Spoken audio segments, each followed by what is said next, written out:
Joining us exclusively is Lee Junseok, presidential candidate of the Reform Party here in South Korea. Great to have you with us. Thank you for inviting me.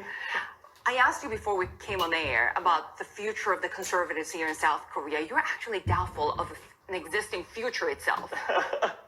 Oh, I'm gonna have to question: does the conservatives in Korea do have any future, right? Because two presidents in a row from the conservative faction has been impeached.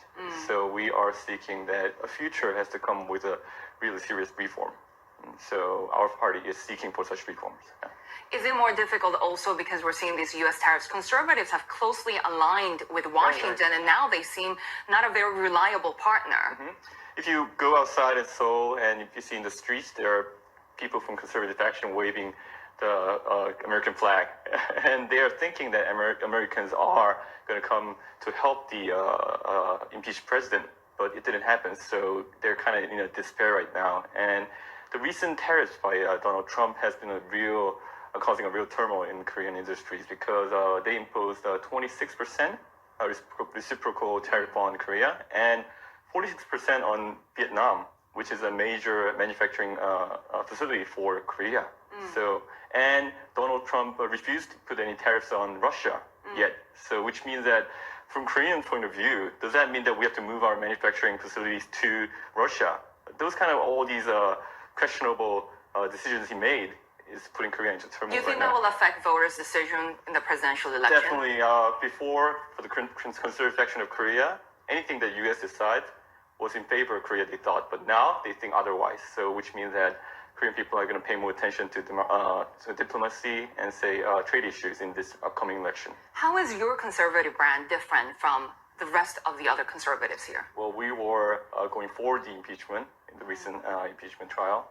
And at the same time, we believe we are representing the younger generation of Korea, which have different views on international politics and, say, trade issues and all these kind of stuff. Because older generations in Korea, older conservatives in Korea, they were grown in a developing Korea, which means that they want to get exempt from all these international burdens that Korea had to carry. But whereas the younger generation think that we can carry more burdens in the international sector and we can voice more in the international sector. The younger generation that also includes many angry men, how would you respond to people who say that you're actually fueling some of those gender divisions here in South Korea? Well, there has been gender divisions for about 10 or 20 years to now because in Korea, as you know, the Korean society was after Confucianistic ideals, and now society is changing. So the role of women in Korea is changing rapidly. So we are adapting to such changes right now, and some people are a little more faster than other people, and some people are a little more slower than other people. So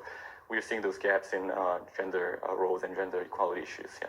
So how will you tackle that gap?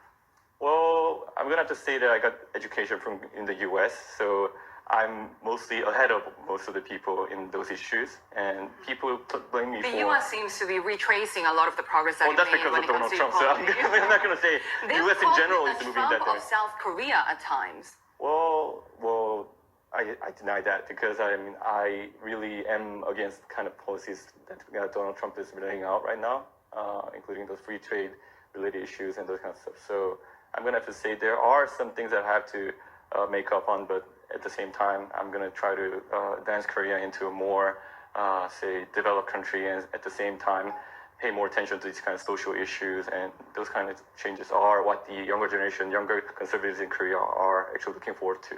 You'll need to actually win in the presidential elections, but you trail main candidates right now. How will you try to overcome that gap?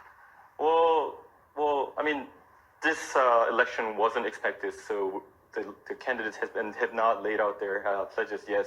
But I'm going to be more reformative in laying out my pledges, and the younger generation will definitely respond to those kind of new type of pledges that I lay out. Will you see coalitions with different candidates? Well, most people assume that because I'm from the conservative faction that I'm going to be aligning myself with the PPP candidates if they're decided, but I say no because, conservative faction needs some changes, and they are refusing to change right now. So unless they are catching up with us in terms of changes, that it's very unlikely in this election that we're going to be aligning ourselves with the old conservatives, the PPP. I준석, it was really great to have you with us. Thank you very much for that. Reform Party President.